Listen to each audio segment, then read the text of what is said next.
Guys, it's your favorite federal informant. Listen, you guys, I am on vacation, but I wanted to pop in and talk about this thing that's going on. I know you guys heard about it. A lot of people have questions. I wanted to come and address it. If you guys don't know, Diddy told the defense and the prosecution that he wants them both to turn in similar cases like Diddy's. Okay?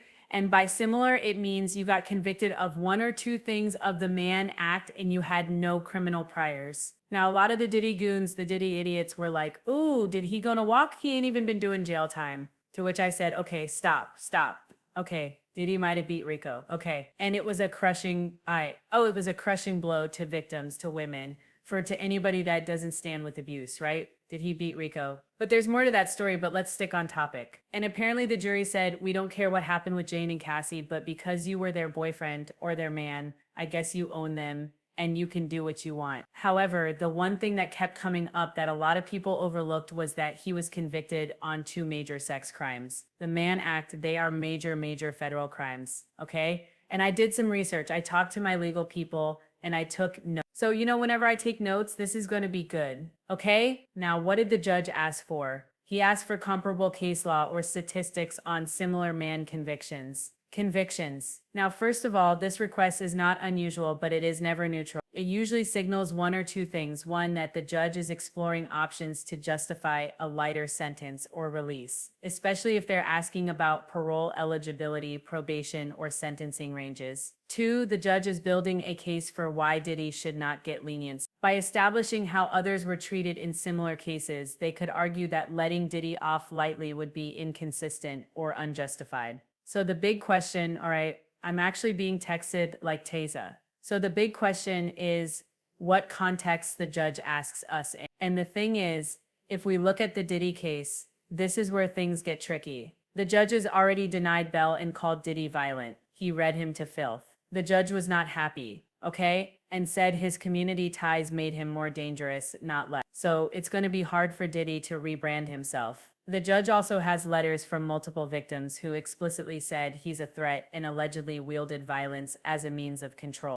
Diddy has access, money, and potential leverage over witnesses, and the judges don't like to be made a fool of. And if Diddy walks and does something shady again, and I think he actually will do something shady again, it reflects directly on the court. And you guys listen, the verdict of the jury threw us for a loop. But the fact that the judge said all this in court and deny bail, I mean, come on. I think we can put two together. This does not look like someone that's looking to cut Diddy a break. And him being able to walk straight with time served, baby, that's cutting Diddy a break, okay? So why ask about the comparable Mann Act sentences, okay? They said, listen, Tissa, there's three possible reasons. One, judicial cover. The judge might personally feel parole is risky, but is giving the appearance of objectivity by asking both sides for precedence. That way, no one can claim bias later. Now, he might be appealing his decision for when he sentences him. If Diddy's team appeals any eventual sentence, the judge can say, I reviewed the sentencing ranges and outcomes for similarly situated defendants under the Mann Act, and the sentence falls squarely within that range. Or the judge also might be testing boundaries. Maybe the judge is trying to find out how lenient or harsh they can go without being reversed. They could be considering probation in theory, but still leaning towards prison unless Diddy's team provides extraordinary mitigating evidence. Now, let's talk about that mitigating evidence. Remember when I told you guys that Diddy's team, I believe, are trying to shut up any content creators that are still criminal with them?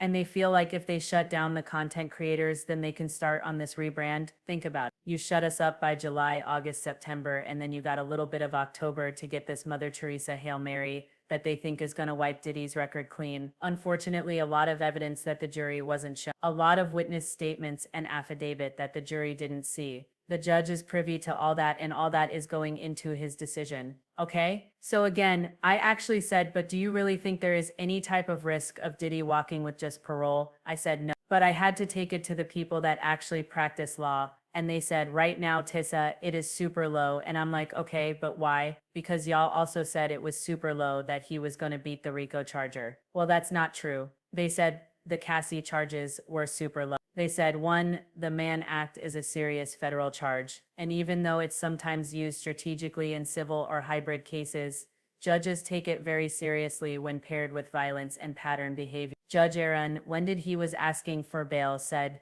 not only is he violent, but there is a pattern of violence. Public sentiment, they also will take this. It's low because public sentiment and visibility are sky high, and the DOJ knows this is a credibility test. Again, remember Maureen Comey said this is chilling for victims.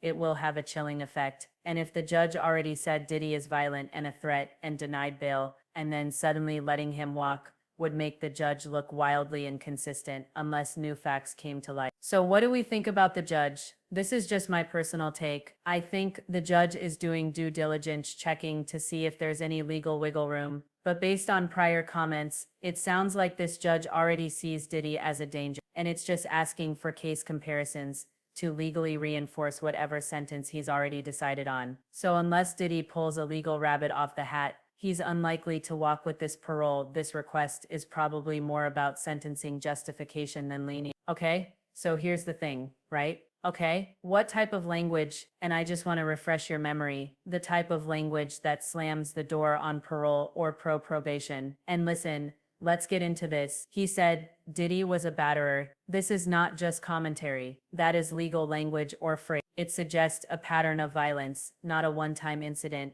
And the judge is accepting allegations as credible and may be treating them as established facts for purposes of sentencing or bail decision. And it undercuts any claim that did violent behavior is isolated, provoked, or misunderstood. Judges should casually just don't throw out that word unless they want it to stick around on the official record. He also said, your client admitted he is violent and tried to preemptively enter a batter program. This is huge because pre-sentencing rehabilitation attempts like enrolling in a battery program are often seen by judges as damage control and not sincere reform. The fact that Diddy knew to enroll in that program shows consciousness of guilt. He anticipated legal trouble. Admission of violence undercuts any "I didn't do it" or "this was exaggerated" and if the judge believes the omission wasn't just PR but rooted in truth, it justifies custodial sentencing over any community supervision. Okay? Now also the judge said, this type of violence comes suddenly, quickly, and with no warning. That's a judicial finding of dangerousness. They said that the phrasing means that the judge believes that he is not in control of his violence and that his behavior escalates.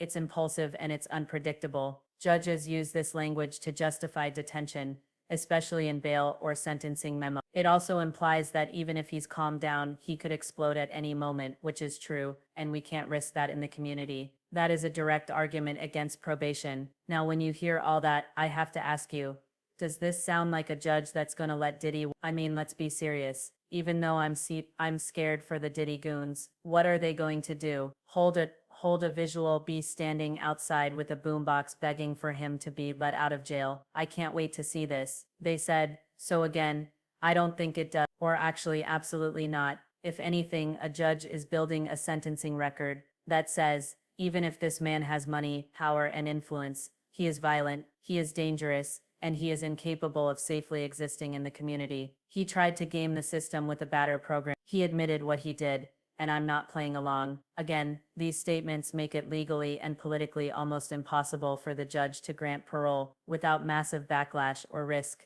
if Diddy reoffends or contacts a victim after release. It's on the court. This isn't a judge looking for an excuse to show mercy. It's a judge locking in a narrative of violence, manipulation, and danger. Any future sentencing or probation denial can be backed by this exact language. So unless something drastic changes, probation or parole is extremely unlikely. You're watching a legal system slowly setting the foundation for a multi-year custodial sentence, or at the very least, strictly monitored. Okay? Strictly monitored movements. Again, listen, at the end of the day, I don't know. It is what it is. We are expecting that Diddy will actually do some jail time. I don't think that the judge is actually going to take the time and go through all this and make all these notes just to let him out on the public. Now, did he really offend? That's a different subject. I 100% think thinks he will, but you never know. Maybe in Mark Agnifilio's loving arms, he has found a new version of himself, because we know that Mark is doing his best to uplift that man. Anyway,